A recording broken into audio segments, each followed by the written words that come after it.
Hi, ladies and gents, and welcome to the latest Trinity Tims podcast. My name is James Forrest. I am the editor of the Celtic blog, and I'm joined as ever by my colleagues Eric Knott at Read Celtic and Joe McHugh, Video Celts. And tonight we're joined again by Niall J. This has been quite a week. It has been frustrating. It has been infuriating. But it has been oddly unifying.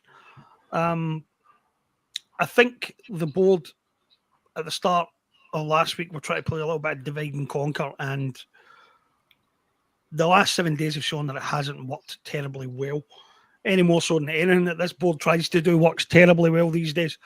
The AGM was a complete disaster for them. We discussed that on the emergency podcast the night after it, and I think the events since have proved that it was worse for them than it was for us. I think that a lot of people in the aftermath of it expected the board to come out fighting, but not quite in the cat-candied way that they did. The statement that they issued at the end of it was a tissue of lies, which has already been thoroughly dismantled on most of the blogs and on most of the podcasts. The latest development was today, when Jeanette Finlay and the Trust released their statement, and they have made it clear that they want some answers as to why the AGM was allowed to descend into the absolute chaos and shambles that it did. They want to know first why the point of order wasn't accepted when they tried to bypass the videos. They want to know on what basis Ross Desmond was given the floor to attack the fans. They want to know whether or not the chairman actually did call for a poll at the end. There's a lot of dispute and debate about that.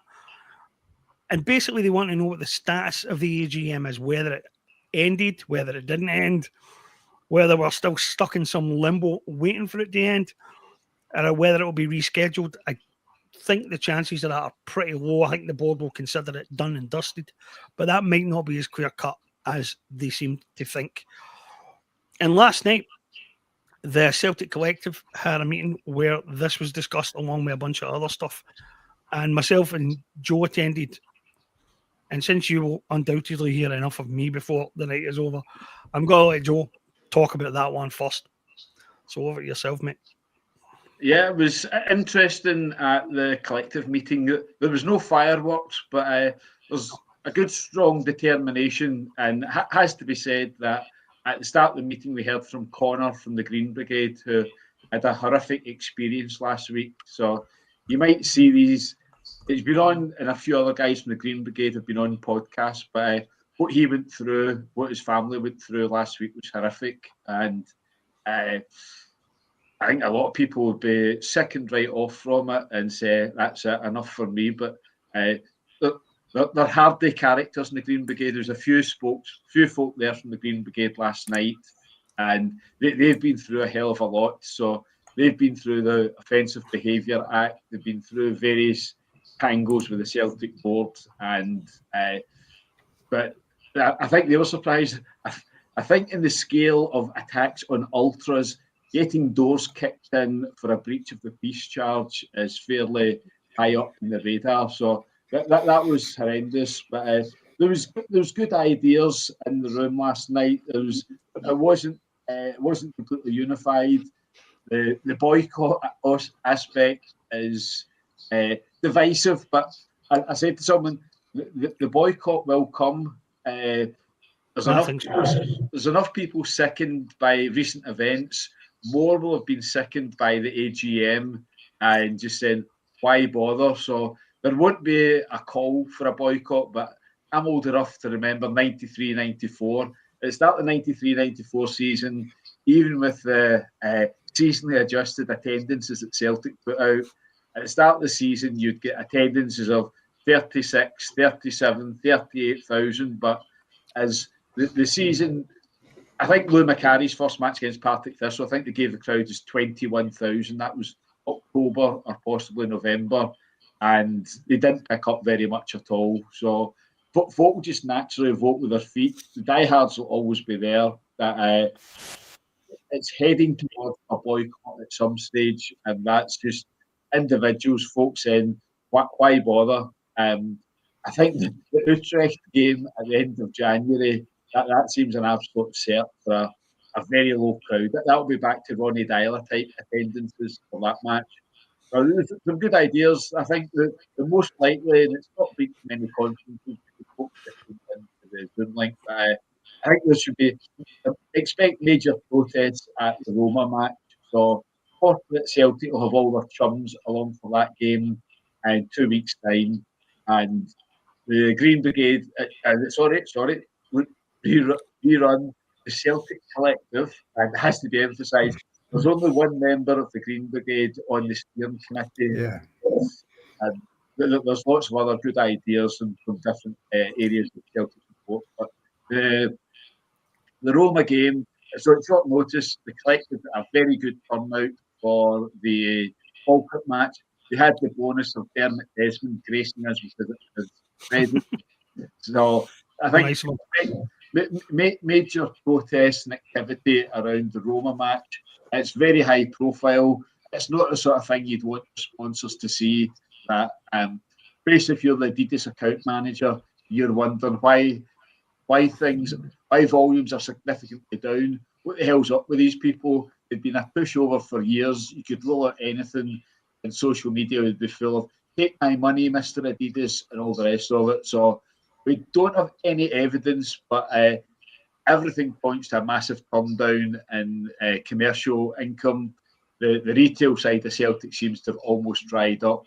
There's been different sales going on already in the last week or so. So lots of good options there. Like myself and James would say, it's really time for the Collective to get some leadership. It's good being open to all, lots of ideas, all coming from different areas, but an identifiable leader. And it's asking a lot, because in this day and age, the scrutiny that will be on you will be incredible. People will be all over every aspect of your life. So that it's a daunting task, but hopefully there's some people there, and possibly if there's 3 joint leaders emerge, that'd be useful as well. But the Collective's moving forward. They've got a very difficult task, but equally that they're very determined, and every day, every week, every statement, Celtic are giving them fresh ammunition. So there's nothing dynamic from the meeting last night, but there's a good solid core of people, and hopefully there's some events or some incident that really gets everyone on board. The other thing is most of the protests have been at away matches, because they tend to be on Sky Sports. But the allocation Celtic get for away matches is pitiful. I think it's 1,600 at Easter Road and 1,700 here and there. So to get a real visible protest, probably a home match. I'm fairly certain the Celtic Hearts match, December the 7th, is live on Sky Sports. So that's a chance to be visible at Celtic Park and get supporters clubs engaged. So as I say, I'll not repeat myself, but it was a good, constructive meeting last night without anything fantastic emerging from it. But hopefully that's not too far away.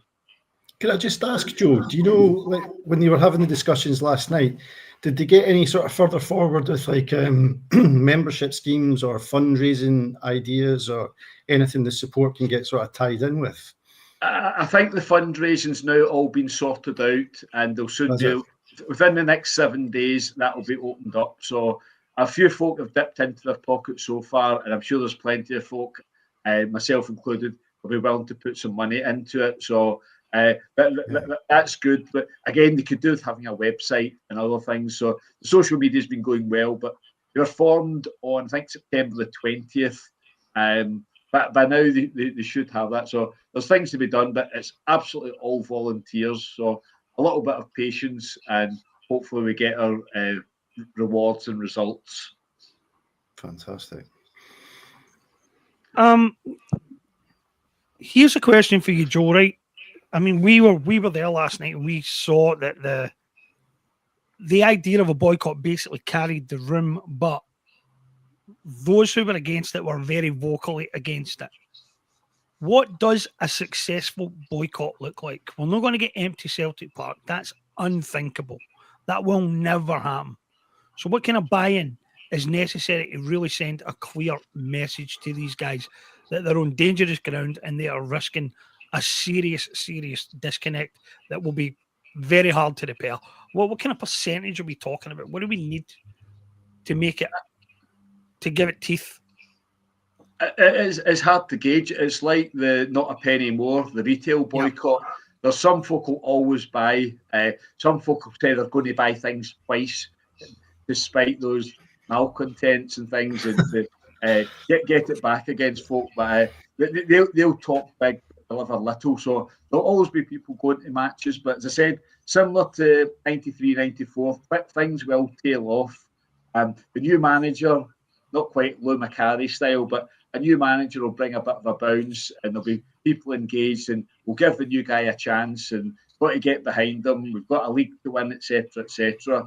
So it's impossible to define what is a successful boycott. But I think in the back of the AGM, there'll be a lot of people saying, why bother? I mean, Dundee next Wednesday, even with a new manager, Dundee in December at home midweek is about as unappealing as it gets. So the only thing that could be worse about it would be if it was the week before Christmas. So I would say the Dundee game, there'll be a crowd of about 45, 47,000 at a push, which is an incredible crowd. When you went through the 80s and the 90s, I thought of getting 47,000 would be an Aberdeen game, a big Aberdeen match in the early 80s. So it is a great crowd, but it's about 10,000 down what you'd maybe expect. That's 10,000 people less potential buyers, and there's quite a lot of them determined to be involved in it, not another penny. So as I say, it's impossible to define, but I'm sure there's spreadsheets and revenue flow that's to tell them exactly what's happening. So the boycott matches is the furthest thing away, but I think, as I say, there'll be probably an unofficial boycott of the Utrecht game, and that's just because it's the end of January. It's a long, cold, dark month. Absolutely, it's going to be a dead rubber. So why on earth bother going along to Celtic Park 8 o'clock on a Thursday night in January? Especially, I think, for the pick-up tickets from the Europa League games as well. After that, at the AGM, where they basically outlined that they were a Scottish club with Scottish ambition and no interest in European football whatsoever, it's a hard sell to go to the market, isn't it, to try and pop off tickets at what are they charging, 40 quid a head probably, for a game that they've basically done their Gerald Ratner moment and said that they've got no interest in that sort of tournament whatsoever. So yeah, I could see. I mean, I think we were already, the first two Europa League games were already a good 10,000, 15,000 maybe off capacity as well, I think. So they've really shot themselves in the foot. And yeah, I think that's probably right. Utrecht one would be a good one to aim for, wouldn't it? What about you, Eric? What do you think of the possibility of boycotts? What do you think a successful boycott looks like? What worries them? What starts to hit home? I think what worries them is loss in finance, and I think loss of face for them more than anything else. And I think it's hard to quantify how we're actually really going to apply pressure to them. And for an awful long time, people have spoken about the holding money back. And yes, through the merchandising, that's fair enough. But boycotting games, I think my concern is that, like, how do you go about organizing that in a way that you're going to get probably the top tier maybe empty in the stadium? A lot of people still want to attend games at the end of the day. A lot of people still want to support the football club. And that probably goes back. I was listening into the meeting as well yesterday. I tuned into it. And I could see and I can understand to a degree why people aren't for it. Personally, I am for it because I feel we have to make a statement to this board. But I think probably through the merchandising aspect of it, Adidas are going to start asking questions if there is a serious boycott of merchandising. If that's combined then with unofficial boycotts of matches, as Joe has suggested, like the Utrecht game at the end of January, and you start to kind of get a culmination of things coming together, where they're getting hit from a merchandising perspective, they're getting hit from a match day spending perspective. In the comments there, a lot of people are saying that, you look, people have paid for season tickets. I know the European games don't fall into that category, but it probably makes more sense to boycott games where people have to pay for tickets, number one, and number two, then there's the aspect of hitting the ticket sales, and then there's the aspect of hitting the average match day spend at the match. So that is going to hit them hard. But the question you got to ask is it going to hit them hard enough? And I think we have learned something. We've learned a valuable lesson out of last Friday, that these guys they're digging in for the long haul. They're not going to back down. They believe they're bigger than Celtic now. That's pretty much clear if you look at. I mean, that's the problem. They're not sure. Yeah, that's the problem. And Ross Desmond, I felt Ross Desmond had an opportunity at that AGM last Friday to sell himself to the Celtic support and the shareholders in a much better way. I've been thinking about this for a while, because I wrote a piece about this a few months ago, when I suggested that if he really does represent a break from where we are right now, then he has to be considering what legacy his father might leave behind.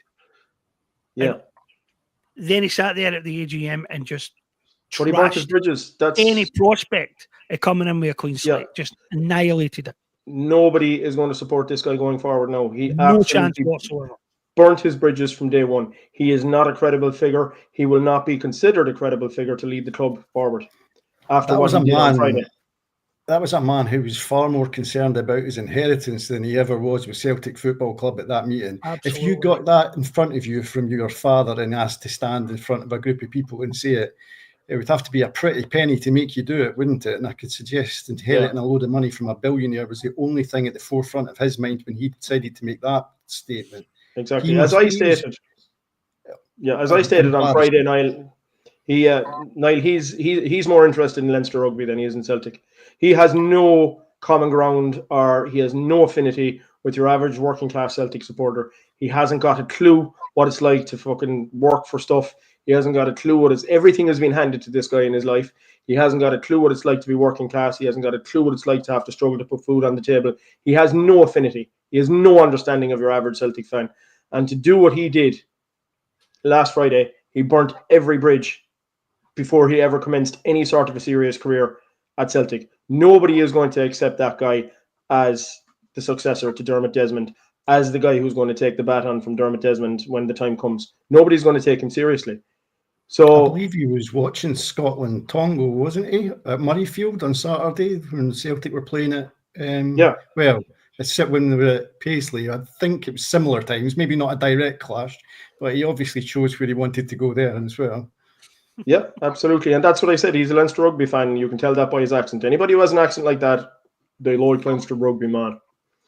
So, and I can tell you, down south here in Ireland, we really don't like those guys. I can tell you. I've heard there's a bit of friction before. Yeah. But I'm going to shake the agenda up a bit here, because I was going to discuss something else for point number 2, but I'm skipping that completely. James, can I just make one quick point right there on that comment? Yes. Big rab, right? Everywhere I go, every comment, second comment that I'm reading in my blogs, okay, is everybody's asking the question, right? So you're suggesting the board resigns. And the question is directed at me. Who are you going to replace the board with? What a lazy ass question that is. And my response to that, my response to that is, and this is, I almost came to blows with a guy at my Celtic supporters club on Saturday night, because he threw that same question at me. Who are you going to replace them with? And I said, like, what is it with people that they have this sort of they can't understand, or they just can't grasp the fact that, like, if you're going to replace board members, unfortunately, look across the city at Ibrox. That's how you go about doing it. You either sack them and tell them they're shit at the job and tell them to get out the door, or you do succession planning. And like the question I put back to people is, how do we hire Don Mackay? There's a recruitment, a fair and equitable recruitment process. You do succession planning. You do what other football clubs do. Other football clubs can do this. Everybody seems to be under this impression with this stupid question: who are you going to replace the board with? It's like all of the happy clappers seem to think they're irreplaceable, that they can't be replaced. Right, for hiring an outside agency to conduct one of their executive searches, but that's how it's done. That's how most modern organizations do it. They bring in headhunters and they say to them, "Go and find us the right person." Absolutely, yeah. It's not difficult today. And when you consider the performance of Michael Nicholson, you could put average guy off the street and put him in the Celtic CEO role, and he would be more visible and more credible and more competent than that guy. So it just to say though, these NEDs, they should be getting replaced for even within governance rules, it's 9 years maximum. But for a healthy business, it should be 5 or 6 years. So this should be a constant cycle anyway of replacements. Absolutely. It shouldn't be such a surprise to everyone that we're having to replace guys who've been in situ for like 20 years plus. Yeah. And there's a question there, like we've another contributor asking, who's replacing the Desmonds? The fact of the matter is, we have to accept that Dermot Desmond has got an iron grip in the club. He's not letting go. He's not. The only way that you're getting Dermot Desmond out of Glasgow Celtic is in a box. All right, that's it. Unfortunately, that's the truth, and that's how you have to say it. He is going to be there till his dying day, and he had planned to pass it on to his son, who can now not be taken seriously. But the reality is, like, Dermot Desmond needs to take the finger out if he plans on staying in charge of our club. He needs to take the finger out. He needs to appoint people who can do the job and who can take the club forward. I've accepted. We're never ever going to get rid of Dermot Desmond. The Desmonds are part of Celtic for as long as we're alive, I'm sure. But the fact of the matter is, shareholders, Eric.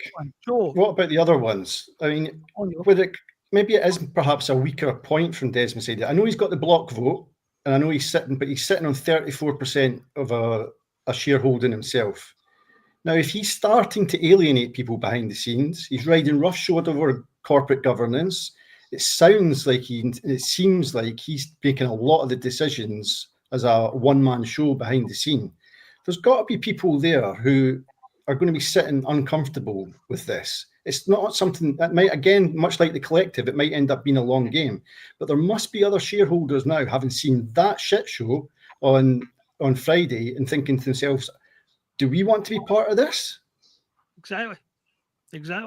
I have to wonder whether there has been a major, maybe not as severe as a fallout behind the scenes, right? But maybe there's some tension among the directors at the moment. I mean, there has to be. I mean, it's the mistakes of a handful of people who are bringing all this disrepute on the club. That's a handful of people. And the rest of the directors on the table have to be pretty concerned about it. And they have to wonder what the hell the end game here is. Because there have to be people inside Celtic Park who know that provoking the fans like this is lunacy. That putting the Green Brigade in a position where they're now openly saying that they believe that they will be banned for the rest of the season, if not longer, is lunacy. Thinking it's a foregone conclusion. Manager in the summer, when the manager is screaming that the team has holes in it everywhere and that we're not in a good position, is lunacy. And there'll have to be people who know that. And I think there has to be some tension behind the scenes. Got to be. But some people are going to have to start either speaking up or manning up behind the scenes and getting a grip here. James, on that point, can I just read out this quote? It's quite short. All right. Go on. This is from Dermot Desmond in the article in the Record today. Okay. It was not my ambition to be the controlling shareholder. It was not my ambition to be the major shareholder here, because that carries responsibilities over and above just being a shareholder. And the most likely result of being a major shareholder at a football club is dog's abuse. It is an absolutely no-win situation. Now, this is coming from this man, Dermot Desmond, back in 2008, right? He is the principal shareholder at Celtic. He's not the major shareholder, right? So he states quite clearly in 2008 that he didn't want the responsibilities that went with being a major shareholder. Yet now, in 2025, he is not the major shareholder at Celtic, but has taken it upon himself to assume full control at the club. Control he categorically stated that he did not want back in 2008. And if Desmond didn't want dogs abuse, then why is he decided to act like a major shareholder and take full control of Celtic? I mean, the man's contradicting. He's contradicting himself. There is something weird about there's something weird about these people, the billionaire class. It's astonishing to me, right? There is a book that I read earlier this year called "Survival of the Richest," and it's basically the guy who wrote it is a consultant, and all these billionaires come to him and they ask them about secret bunkers and stuff like that, and how to survive the apocalypse. And he says what unites every single one of these people is their paranoia and their fear. They're always worried that somebody's going to come and take away what it is that they've got. And what comes across when you read Desmond's statements, both from 2008 and his current statements, is what a whiny bitch he is, what a whiny little pussy that man is. But the self-pity is extraordinary for a guy who lives a gilded life. It's absolutely unbelievable. Oh, I don't like it when I get criticised. I don't think it's fair and faithful through and through. I can't believe that fans who sing that then boo the team and boo the manager and boo me in particular. And I don't want support when things are going well. I need it when things are going badly. What a whiny pussy. You're supposed to be the leader of this club. You sound like a little bitch. Behave yourself. Honestly, I thought it was extraordinary to read that statement today, and then compare it to the kind of crap he's done in the last couple of weeks. I mean, his son's sitting there reading these prepared statements saying, "Oh, we're being bullied."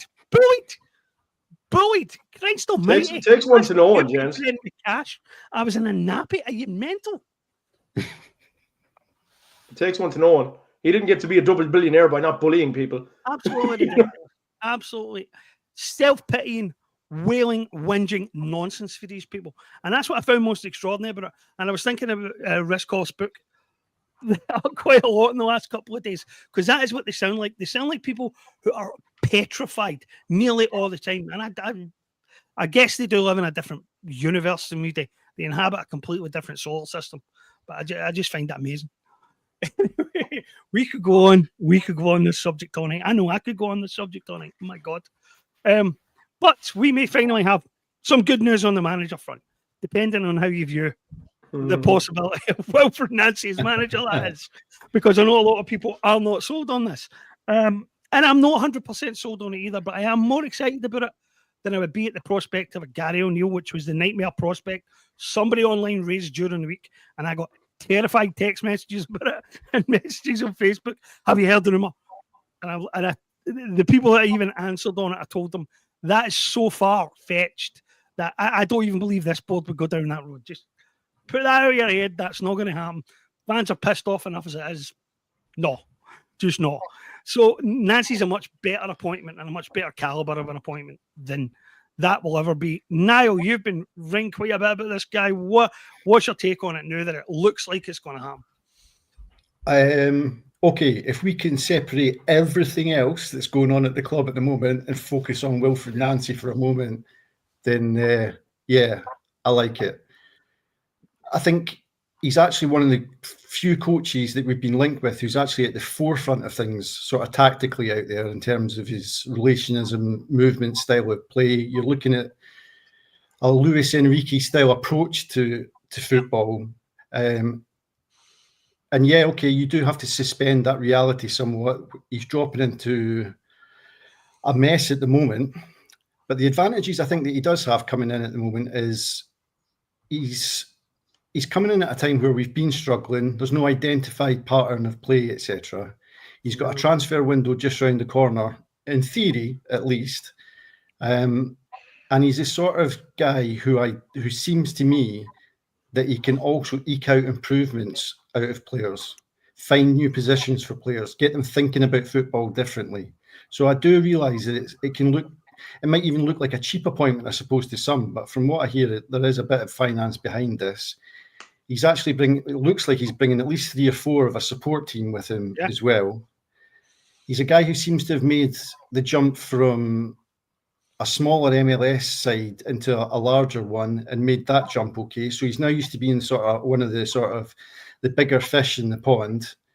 I wouldn't underestimate the MLS, I see a lot of people saying that the MLS is a sort of like it's a poor league. He might not have managed a club the size of Celtic when he arrives here, but he's managed in a football environment that is he's going to be up against lesser opponents than he would have faced in the MLS.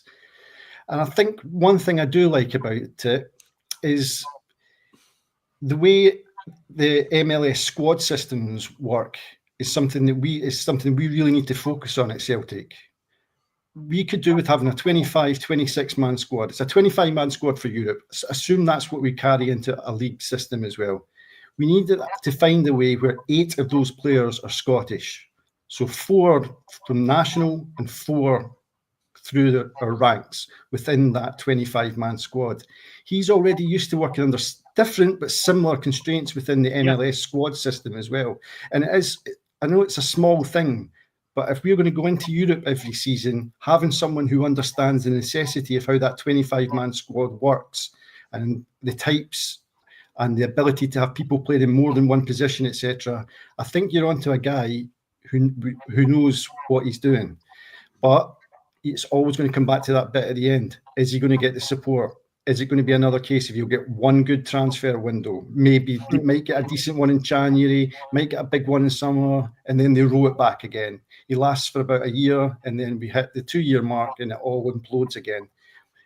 We're bringing in a very good forward-thinking coach, and we're putting him into a backward football system at the moment, and that's the one thing that concerns me. But I have no worries on Wilfred Nancy's ability to coach a football team and get the best out of players at all. Yeah, I like you, mate. I like everything I hear about him so far. I don't know if any of you guys saw the MLS expert guy on Sky earlier. I watched that before I came on here. He says that nearly every player in the Columbus team had a career best season under this guy in his first season in charge, a career best. And he said there were 3 or 4 players in that team who were US domiciled players, as you were saying, right? That were nowhere near international team standard, and now they're international regulars because of the transformation that he had on how they play and how they see the game and all that. I liked everything I heard.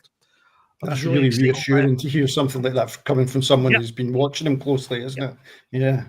He says that it's not a league where one team ever really dominates. He says, but the season where they won it, they dominated everybody around them completely. Well, the American system, it's actually set up in a way to stop the domination, isn't it, really? I mean, they've got salary caps. I think, you can have designated players, but I think you're only allowed 3. It's almost like going back to that. Remember when we used to go into the Champions League or European football, and it was back in the day where it was only the 3 foreigner rules. A sort of similar approach to that. Yeah. Similar. It's like it's sort of like the way you have Formula One and then you've got IndyCar racing, but in IndyCar racing they all have the same engines.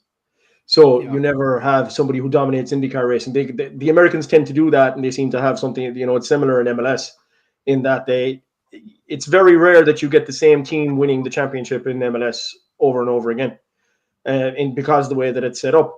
But the only concern I'd have about Wilfred Nancy is, you see, he's coming to a league where probably 8 of the teams out of the league that he plays in are going to set up defensively.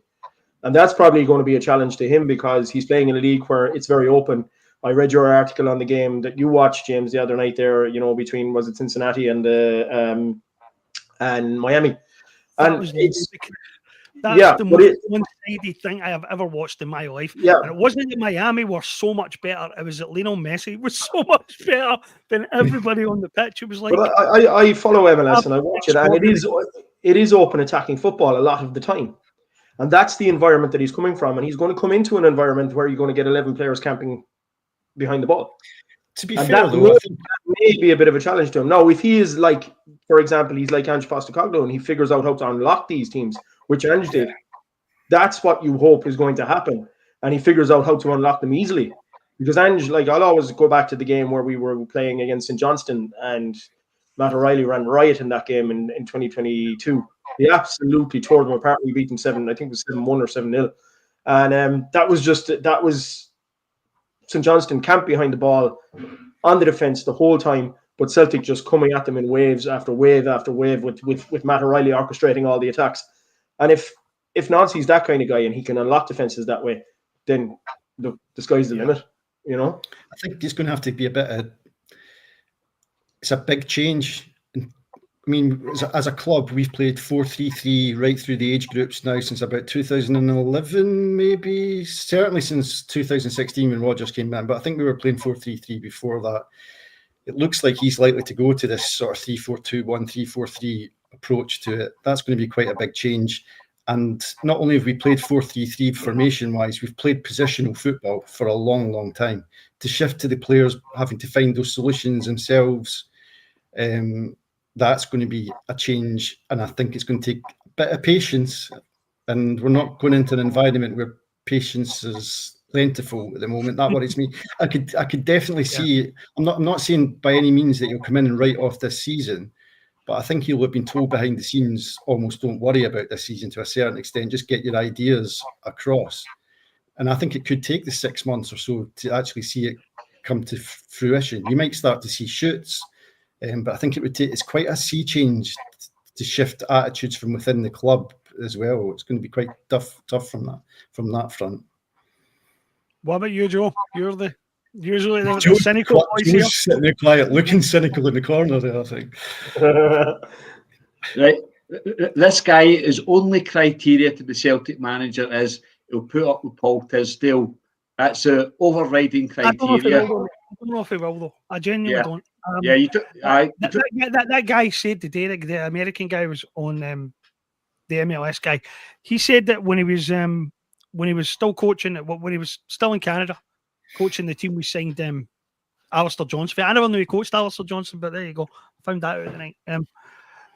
That he'd been appointed the reserve manager. And when the first team manager resigned, he basically marched into the chairman's office and said, I want the job and I'm good enough to get it and I want you to give me it. And they said to him, well, look, right, we'll give you it provisionally. We'll give it for 1 year and we'll see how you get on. And he said that was in February. And in May, they extended his contract. Just, you're the man, you've got it. So, he's not a yes man. He's definitely not a yes man. He's very willful and he's very laser focused on what he wants. He's strong-minded, James. Without a doubt, he's strong-minded. Again, to go back to your point about Montreal, there was the owner apparently in Montreal was quite a interfering sort of type. Bad performance, bad result, and the owner tried to get into the changing room at Montreal, and it was him that stood at the front of the changing room and said, "This is my domain. You're not getting in." And he walked away. He stayed for a few weeks more, but he walked away from that club. And a lot of that came down to the fact he was standing up to the ownership. I think, and anyone who's seen that press conference where he kicks off about the substitute rules in the MLS and why he had to end up giving professional contracts to kids rather than put other people onto the bench, he basically takes over that whole press conference for the entire point he wants to make, rages at it, stands up and walks out. He's got fire in his belly. I've got no doubt about that at all. Right? Do you guys think that some extensive research went on and some recruitment process went on? Absolutely not. Why do you go for the manager? I don't know why, because there should have been genuine. Because absolutely. we had plenty of lead time. They must have known that Rodgers was. I mean, every single one of us knew Rodgers wasn't going to stay beyond the end of this season. They must have been planning for the summer. Yeah, they must have been planning for the summer. There must have been some kind of plan. I mean, if these people have even a shred of knowledge or a shred of understanding about how things in general work, things in life work, they must have known that they had to make a decision like this.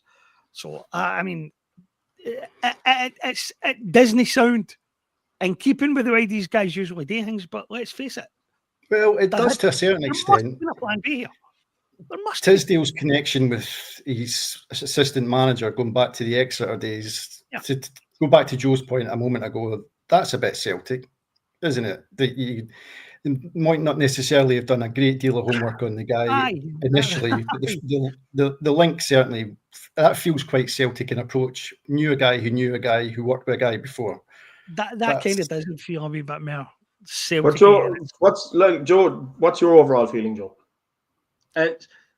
Celtic are about to appoint the guy that finished 7th in the Eastern Conference. So there's 6 coaches have performed better than him this year. So to give you some background, Paul Tisdale managed to woo Dermot Desmond. I don't know how he managed to do it, but somehow he got in touch with Dermot. I don't know if it was golfing background. I think at the first collective meeting with Celtic on October the 6th, guys were probing how on earth did Tisdale come to Celtic's attention. So he got a job as a consultant, and once he got his feet under the door, all he did was woo Dermot Desmond. So Dermot Desmond is bamboozled by this guy. He thinks everything's wonderful. He's presented him with great PowerPoints and all the rest of it. And Celtic's football operations has been governed by a guy that was Exeter City manager for 602 matches.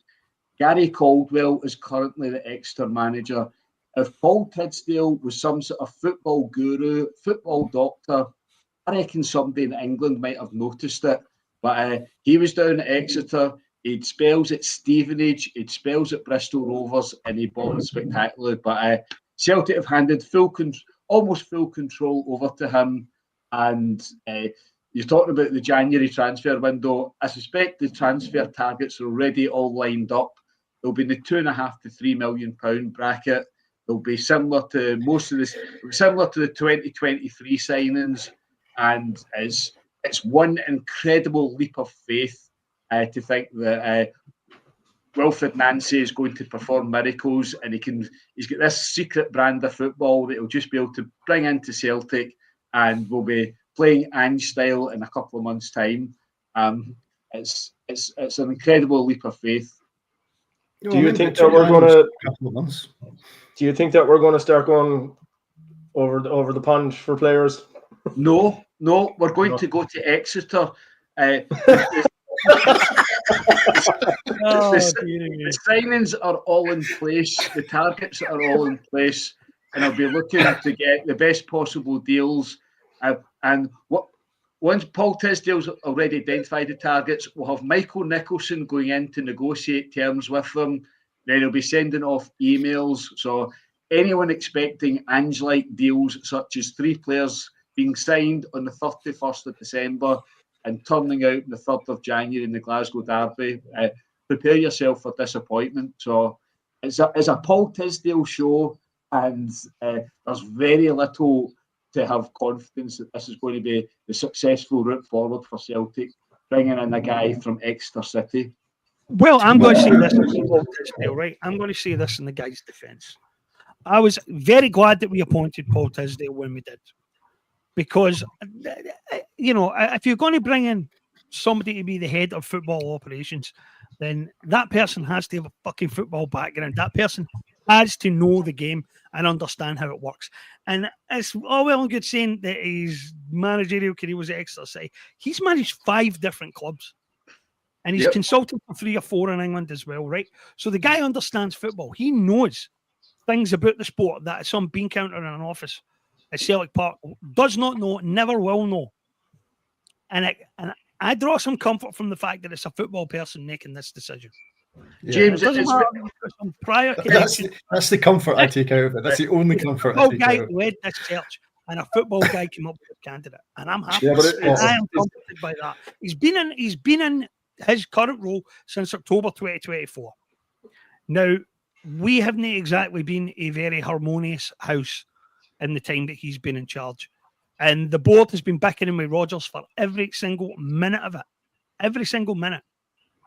And so evaluating this guy's performance up until now is virtually impossible in the context of everything that's been going on around him. And I think maybe have a little bit of patience and see what he can produce now that some of the mayhem behind the scenes is no longer going on. I mean, okay, James, can I? Some of the mayhem's not going on. Right. See these clubs that he was a consultant at. How strange is it that none of them decided to give him a full-time permanent job? And he went back to YouTube and talked himself up as a football doctor to create a profile. Can I make a point as well, James? What are we going to do? What are we going to do? Okay, let's just say, right, we're talking next summer, and Wilfred Nancy is the manager next summer. and we end up entering into a summer that has been similar to the summer just gone. And Wilfred Nancy starts begging for the players that he needs to qualify for the Champions League, just like Brendan Rodgers did. Like, he might be a strong-willed guy, he might be a strong character, but clearly Brendan Rodgers wasn't strong enough based on what's happened. But if Wilfred Nancy sits in front of the press and he starts going on about the fact that he needs certain players to fit certain roles and they're not forthcoming, what kind of scenario are we going to be looking at then? Is he going to go? We'll be looking at one where the manager resigns a lot quicker than Rodgers ever would have. Yeah, you see, that's the problem. I rest my case. But that's always the difficulty, Eric, coming into a club it's like I've said before, we're at that stage where we're landscaping the gardens when we've not quite got the foundations fixed in the house. Like, that's right. That's what you're doing when you bring someone with Wilfred Nancy in. I generally do think you're bringing in a real forward-thinking coach with no guarantees he'll be a success. But the problem is, it's the foundations. That is always going to be the difficulty. And you're right. He is going to say at some point, I need this, especially when we're changing formation. He's going to need specific players for that. That's going to be quite a difficult thing for him to deal with. But from what I've heard, again, but not in Montreal, but at Columbus, apparently he was quite firm in terms of a lot of the players were bought for him because they had a model, a directed football model, but he was pretty strong on ones that he didn't want, apparently. So he's obviously got that. The problem you've got at Celtic is there's one thing being strong and not one of the players that you don't want. You end up with next to nothing, because we saw that with Rodgers. We saw it was famine or feast in those transfer windows, wasn't it, in terms of numbers coming in. So he'll have that difficulty to get over as well. But I would imagine he's had the conversations, and I would imagine he's even had the conversations with Rodgers. Yeah. I mean, you wouldn't. I can't imagine a manager worth his salt who didn't pick up the phone to Brendan Rodgers and say, I noticed there's a wee bit of a public fallout by the end of all of that. Can I get your take on it? He's bound to have, hasn't he? He's bound to have.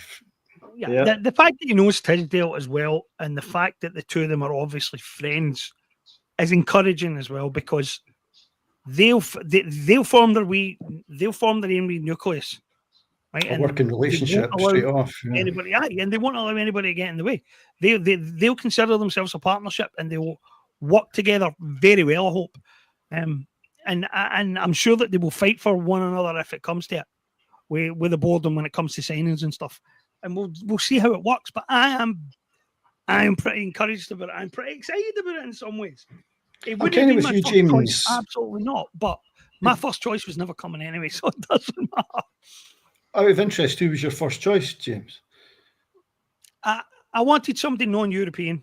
I would have took the Bruges manager in a heartbeat, but I would have took the Bordeaux manager a lot quicker than that. And we were never getting him. That was never realistically going to happen. The idea that he hasn't had offers from all around Europe. Oh, yes. Yes, definitely. Crazy. Yeah. So I never thought that we'd show enough ambition to go and get him. I never thought that the offer would be sufficiently tempting when he must have turned down better offers than this one. And clubs are better we're in right now. So I never had any realistic belief that we would get him. Who would have been your first choice? I would have took McKenna as well at Ipswich, even though he's a UK-based manager. I would have took him because he would have been the outstanding UK-based candidate. Absolutely, he would have been. That would have been my first choice candidate without a doubt.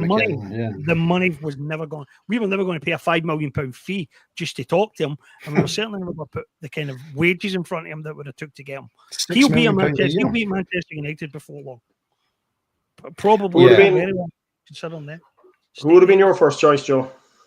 I've not given it any thought. Just that the club's so dysfunctional that whoever's manager is up against it incredibly. So, talking about the merits of Knutson or the merits of McKenna or the guy at Bruges, they're all working at properly functioning football clubs. So, come into Celtic, and this is the way we do things. And I mean, I imagine you've done an interview process and you spoke to Michael Nicholson. You've been discussing football with Michael Nicholson, and then you've been speaking to the chairman, Peter Lowell. I mean, what sort of impression do you get of that football club speaking to these guys? Well, you've got an amazing way of depressing me, mate. You've got an incredible knack of managing to depress me. It comes to I wonder whether or not Nancy's even bothered to speak to him.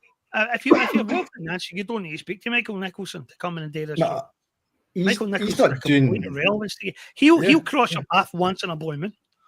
So your contract, he's- Rogers that's it. certainly never had any use for him. Rogers couldn't care less what Michael Nicholson's view was on anything. He genuinely sounded like an AI robot on that interview. the other on day. the that was video horrendous. clips. That Yeah, was that was horrific.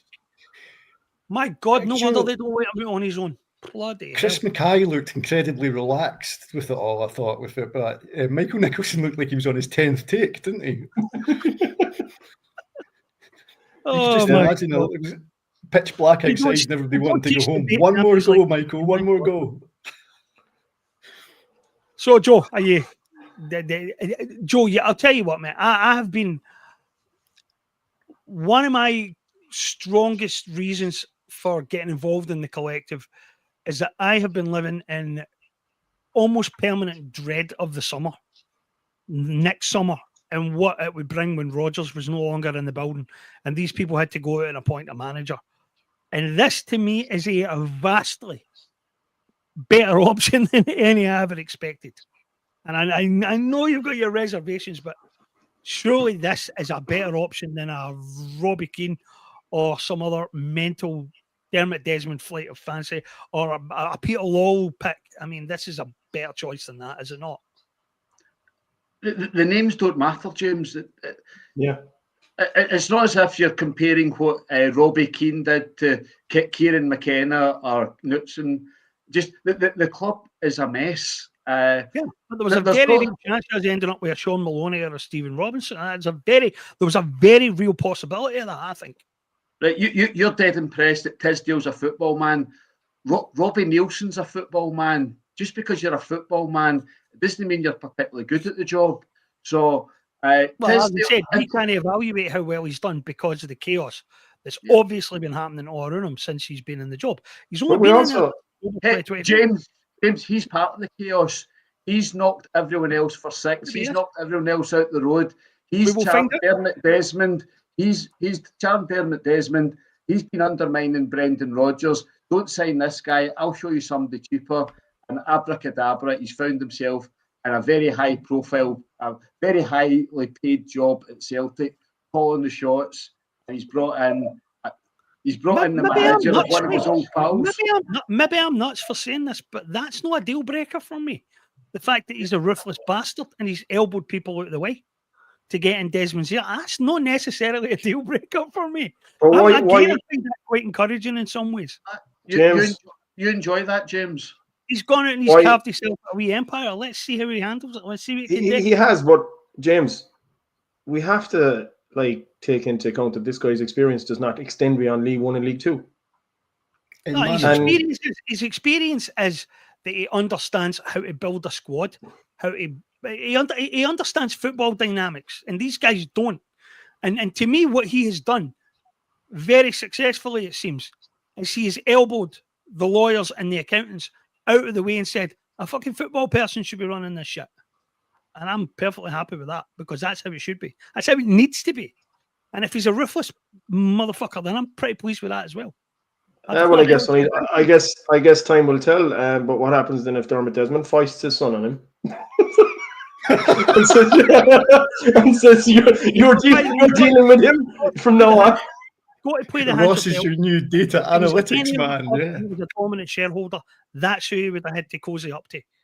So again, that you can dispense with the whole personality thing about whether he should be cozying up to Dermot Desmond. Dermot Desmond just happens to be the guy who runs the show. That's who he's got to cozy up to, unfortunately. And when's Dermot Desmond going to go?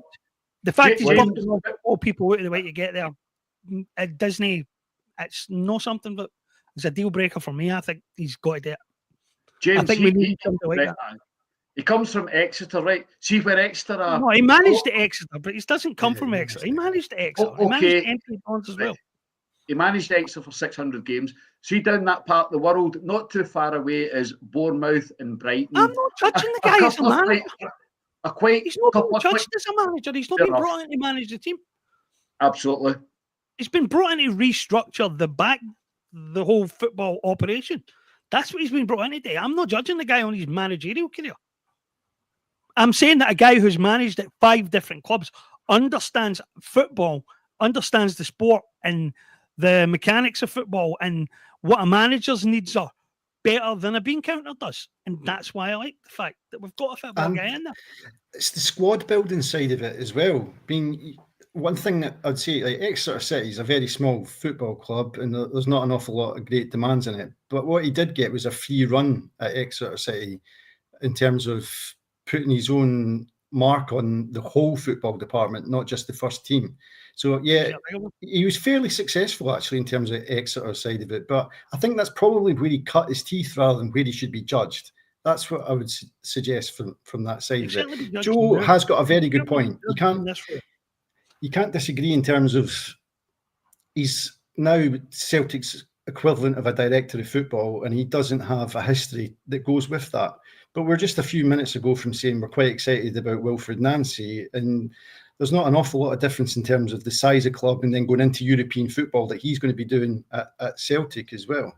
Listen, we'd all ideally like a fantastically experienced manager and someone in a director of football role that has done the job at a high level before. But that's just not going to happen at Celtic. At the moment, it's amazing that we've got to the point where there's a football guy making football decisions at all, because that's historically, that's just simply not been the case. And I think we have to go back to Joe's point as well, and I have to agree with that point that fuck it, you could get Carlo Ancelotti in at the moment, and he'd probably struggle with what's going on behind the scenes. He'd probably be baffled by what's going on behind the scenes. Absolutely. It doesn't matter. It doesn't matter who we get in, unless Desmond starts takes his finger out and starts knocking heads together, and because as I said earlier on, he's in the building forever. He's not getting until the day he goes out in the box, and I accept that because he just has an iron grip on the club. But the fact of the matter is, like, if he is staying at Celtic, he's so ruthless in business. He's got to where he got in life with the double billionaire. Surely be to God, he can view the people that we have in the boardroom now and say, look, lads, your time's up. Didn't take Andrew Kavanagh along across the city. It didn't take him long. That's a fair point. I strongly suspect, right, based on the way Nicholson has been absolutely sidelined in the last couple of weeks, and maybe even the last couple of months for all we know, that Desmond has some notion that he will not do and that he is not going to cut it. And there have been a lot of rumours, am I right, about somebody from Leicester. Sharon, no, it wasn't. Yeah, Leicester CEO, A lot of rumours about it. And I wouldn't be surprised if there was some truth in them. And knowing the way these people think, Desmond doesn't want to just dispense with this guy and make it look like the Collective has won a victory and has got one of its scalps. So it'll be handled in a slightly different way than that. It'll be resigning to pursue other options, same as Mark Law allegedly did. And it's the way it'll be framed. It won't be framed as some kind of victory for the Collective. It'll be Michael has decided to move on, and he does it with our thanks and all that. But I don't care what gloss they put on it, to be quite honest. I don't care if they give the guy a golden parachute and everything else, as long as he goes and as long as he's replaced by somebody semi-competent who knows what they're doing. But the thing about Tisdale, it seems to me that what Tisdale has done is he's got in Desmond's ear and he said, keep these fucking amateurs out of my affairs. If you want this thing to function properly, keep them out there and tell them to focus on what they're allegedly good at. And we needed somebody like that. I hope he is. I hope he's every bit as ruthless a bastard as recent reports suggest, and I hope he has done it just so, because somebody needed to do it. Somebody needs to get in Desmond's ear, who Desmond actually trusts to do the job, because he clearly doesn't trust some of these guys, and he clearly, for whatever reason, massively fell out with Rodgers and didn't trust him anymore. Yeah, but if he doesn't trust the guys in the boardroom, then get them. More optimistic about it than I would have been. Just get them out. Put guys in there that he trusts to do the job. I mean, if Desmond really wanted to show leadership, we would just stay at the Mora. But Desmond is one of these extremely paranoid, doesn't want to lose face type of guys. That's it. That's exactly what it is. If he was going to do anything, he just it wasn't doesn't want to happen at an AGM. Pressure.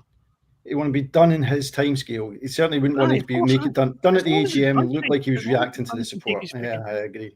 Yeah. Right. We don't have long here. In fact, we're over the hour. So we'll try and fold these two in together, these last two segments in together. Joe first, mate. Are we back in the title race? Have Hearts self-destructed? And are we going to pile the pressure on Sunday? I think you're almost looking at a four-way title race of absolute mediocrity. Go on, Joe. On you go. Have a look at the league table. Yeah. What do you think the winning points total will be? It looks at this stage that 80 points could win the league. And that's mental. Yeah, Hearts having a good season. Hibs having a good season. Right, 90 points is the level at which you can feel safe. I don't know that any team's going to get near that this year. No, I think Joe's right. That's a crazy figure when you think about it, isn't it? 80 points. It really is. So Hearts and Hibs are capable of getting 80 points in a good season. So that's a possibility. The other mob are 5 points behind us at the minute. We are not in any great shape. So if we can win at Hibs on Sunday, I think we are in the best position in the league. If we don't win at Hibs, we're in a real struggle. So Hearts and Danny Rowe's mob, they've got some pretty tough fixtures coming up. We've got fairly straightforward fixtures after Hibs. So completely forget about Feyenoord. Just give that a miss. It's a waste of time. We're going through the motions. No, I'm speaking. We're going. The Hibs game on Sunday is far more important. If we win against Hibs, we're in a good position. If we don't win against Hibs, we're in a tough position, and it's going to pile the pressure on for a new manager. Jamie, we are going to win. Jamie will be Hibs. It's 50-50. I said the same for the St Mirren game. St Mirren could have been 1-0 St Mirren, it could be nothing each, could 1-0 Celtic, and it's probably similar on Sunday. So Hibs are playing tonight. I was glad to see that. So we've got a game on Thursday. So I think this is a much harder game. I think they've got better firepower than St Mirren, and they're capable of causing us a lot of problems. I'm a bit concerned about it. What about you, Eric? What do you think? Title race first. Are we back in the title race? If Hearts blow it, are we going to win in the weekend? Yeah, I mean, look, it's the Hibs game is a tough one. I'm very much on the same sort of opinion as Joe with 50-50 there. I would have felt the same going into the Hibs game or the St Mirren game last Saturday, and like probably the thing that stood out to me most in the St Mirren game is that like blaming Brendan Rodgers for the problems within the squad was a bit rich considering the way that we played against St Mirren on Saturday. And it's like, I mean, it took a magical moment to turn that on its head. It's like our new writer on Read Celtic, Mark McGowan, said, and it was actually very good terminology that he used. He said it was one of those. It was the American sports term is called coming up clutch, and that's effectively like delivering under intense pressure, and that's what Callum McGregor did, and it was just one of those special moments that he'll probably cherish for the rest of his career. And I get the feeling that going into the game on Sunday against Hibs, it could be another case of coming up clutch, and we might need another moment like that again. Similar to a couple of seasons back when we had to get those 2 penalties from Adam Ida to get us over the line there. That time when we were really, really struggling, we were in a bad place at that time under Rodgers, and it was then. Funnily enough, when you look back on that, I know it was a bit later in the season, but it was a turning point. That was when we kind of really started to turn it around thereafter, and we started to assert our dominance on the league, and we kind of cruised towards the finish line after that one, especially after the 3-3 draw at Ibrox, and then they kind of imploded after that. But I 100%, forget Feyenoord. I don't see us getting anything out of that game. We need 100% to focus on the game at Easter Road on Sunday. It will, I do believe, based on the form that Hibs are in at the moment, it will take something special to win that game. It's going to be very close. It'll be 2-1, 1-0, again, tight scoreline, and it'll take a special moment to unlock, something magical for us to win that game. So If I was going to give a prediction, it could be a 1-1 draw, or it could go 2-1 either way. That would be my view on it from a scoreline perspective anyway. But I also hope that game will be a turning point game, because as Joe says, and he's right, thereafter our fixture list is, I won't say a lot easier, but it's easier than it has been of late. And if we can get through that flurry of games that we expected to throw up some serious issues to us, then I think we could start to cruise. And then we have Nancy coming in the door, or Nancy, whichever way you want to pronounce it, coming through the door, and new ideas, new manager bounce. Who knows what could happen after that? But yeah, it's an important game on Sunday. Probably, everybody keeps kind of saying like that the games that have been coming up, this is the most important. This is the most important, but definitely the Hibs game is the most important to date. I think under the stewardship of Martin O'Neill and Sean Maloney anyway. So you guys want about breaking news? Yeah. Celtic have reported the results of the AGM to the stock exchange tonight, and here they are. On resolution number 1, to receive the company annual accounts and the auditors report, blah, blah, blah, 99.78 in favour. To reappoint Brian Rose, 99.1% favour. To reappoint Brian Wilson, 99% favourable. To reappoint Chris Mackay, 99.14%. To reappoint Dermot Desmond, 99.19%. To reappoint Michael Nicholson, 99.3%. To reappoint Peter Law, 99.09%. To reappoint Sharon Brown, 99.24%. To reappoint Tom Allison, 99.09%. And to approve the director's remuneration policy, 99.2%. Who made up those numbers? So they got their wish. They got their wish. Peter Lawwell's, we are calling a poll, which I don't think anybody in the room heard except maybe Peter Law. I think they call that a success, because I am not saying these guys would not have been re-elected. They would all have been re-elected with 90+%. But 99%, that's farcical. That's fucking Politburo style numbers. Ludicrous, preposterous.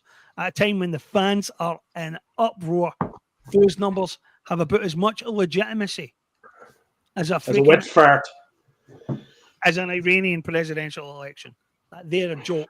That's a joke. They actually, the fact that they had to report this is, I think, the only reason they did report it, because that just looks ludicrous. That doesn't even stand up to the remotest scrutiny that these people have got such a high level of support. They're not even close to that. It's ridiculous. Absolutely ridiculous. So, job done, I guess, if that's what you think, guys. Job done. Fellow directors, whatever. Niall, sorry about that, mate. Title race back on, and what do you think at the weekend? Yeah, I'm kind of with Joe. I think the title race is pretty much who's going to be the least shit. 4 teams? Yeah, I agree with that. Well, as it stands, it's 4 teams, and if anything, out of the 4 teams that are in at the moment, Hibs are probably playing the best out of those 4.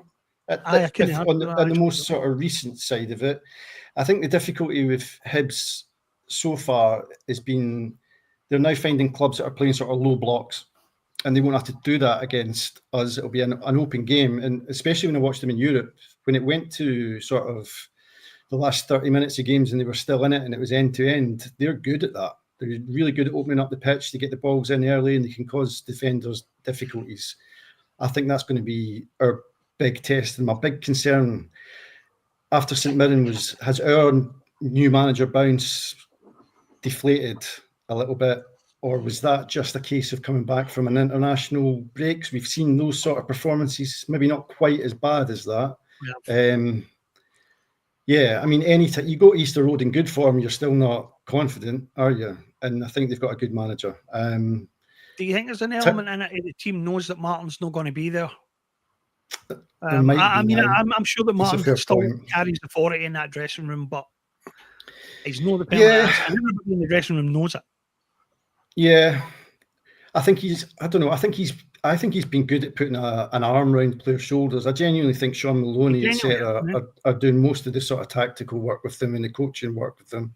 It's the man management stuff that he's brilliant at, isn't it? And I think maybe I don't necessarily think that's necessarily where enough. So maybe you're right. Maybe they already know there's something around the corner. So you only have to drop a couple of % don't you, in a game, really? If you do that across a team, you can make a real impact.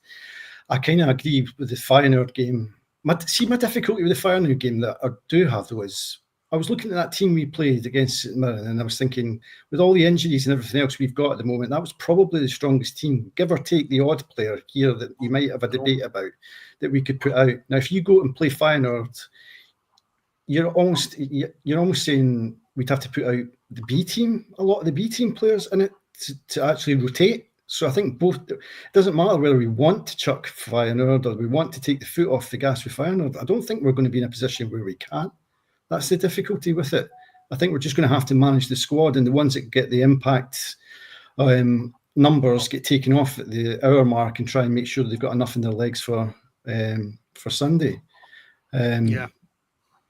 I mean, I think from the title race side of things, if we've got a new manager coming in, we're not going to know what that even looks like until we get towards the end of January, once these European games are out and we get back down to the nitty gritty of an actual title race.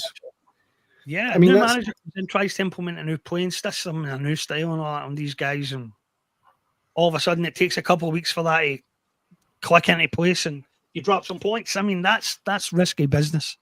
That's risky business. And the fact that he's also probably going to get the cup final as well. Do you think he will get the cup final then? Yeah, myself, yeah. I can't see any circumstances where he doesn't. I mean, I understand the argument for giving it to Martin. I understand the argument. But I don't think Martin wants to be around long enough for it, to be honest. It doesn't sound like a guy who's terribly keen on sticking around that much longer. I think being away from it is fun. That is yeah. And this should be well wrapped up by then. But whether or not you give the guy that game anyway, and you have somebody come in and you have Hingme coming in after it, I don't know whether that would necessarily work. I don't know if that's necessarily a good idea. I think the longer run he has towards December, towards January, the better. But it's a big risk. It's a big risk bringing in a new manager and getting him a cup final and the Hearts game, and Jesus. The counter argument to that is that we've seen over the years that a League Cup final can lift a squad, give them that big boost. So if it's a new manager and he's got them on, then we could get something out of that without a doubt. Yeah, I think it was making the Angie's team as soon as we won that. Yeah, it was. The confidence level just went up in the whole team. So, guys, that lasted much longer than we had anticipated. But it was an excellent discussion, and thanks, Niall, for coming and joining us, and thanks to my two colleagues tonight for an excellent discussion, and thanks to everybody who has tuned in to watch us and listen to us. As ever, if you like what we do, please like us, share us, tell your friends about us, and bring them all along for next time. We will be back, I think, next Monday, back on the normal schedule, provided all hell doesn't break loose between now and then, which you cannot fucking rule out at this club at the moment. So other than that, we will be back next Monday at the usual time. And thanks again, everybody who's supported us and commented and liked, and even the people who've been on and been critical, except for the ones for the other side of the city who can piss off. Guys, anything you want to add? Joe? B team update Saturday, Central Park, Cowdenbeath 2, Celtic 1. So it's the leftovers in the first team that will be playing, filling up the team again on Thursday. So basically, it's the same again. Just anyone talking about that, put out the B team. Maybe not. Can I just add one thing before we go, James? There's a tweet and a statement just released from the club across the city, goes as follows. We have begun a wide-ranging feasibility study that will help shape the future of Ibrox and identify immediate ways to improve the matchday experience for supporters. The work is designed to give the club a clear understanding of what is possible across the full stadium campus in the years ahead. The study will look closely at the stadium's current setup, overall infrastructure, as well as assessing capacity needs and options for future expansion. It will also explore how we improve matchday life for the fans, from bar and social spaces to general facilities across the stadium and surrounding areas. Find out more about the feasibility study here, and there's a link to that. They're actually trolling us at the moment, guys. Between what Andrew Kavanagh did yesterday and this, they're trolling us. That's exactly what that is. That's look how progressive we are. Look how future facing we are. Look how we want to get everything right and give the fans as much as we possibly can. They are absolutely taking the piss, and it's an embarrassment that we are not already 10 years in front of them, and all of those fronts, because your feasibility study is already fucking done. We just haven't acted on it at all. And we we're had not going planning to. permission, everything for most of this stuff years ago, and never laid as much as a brick. And it's scandalous. It's pathetic. Anybody who thinks our board is doing a good job, honest to God, get your heads out of your backsides and start looking at the big picture. This isn't just about results on the park. It's not just about 5 failed Champions League qualifications in a row. It's not just about failure to back subsequent managers. This is about every single level where we fail, where we don't act, where we don't do enough. And they are embarrassing us right now. Sorry about that. Well, on that note, do you want to say? We'll see you on the next show. Talk to you in a week, guys.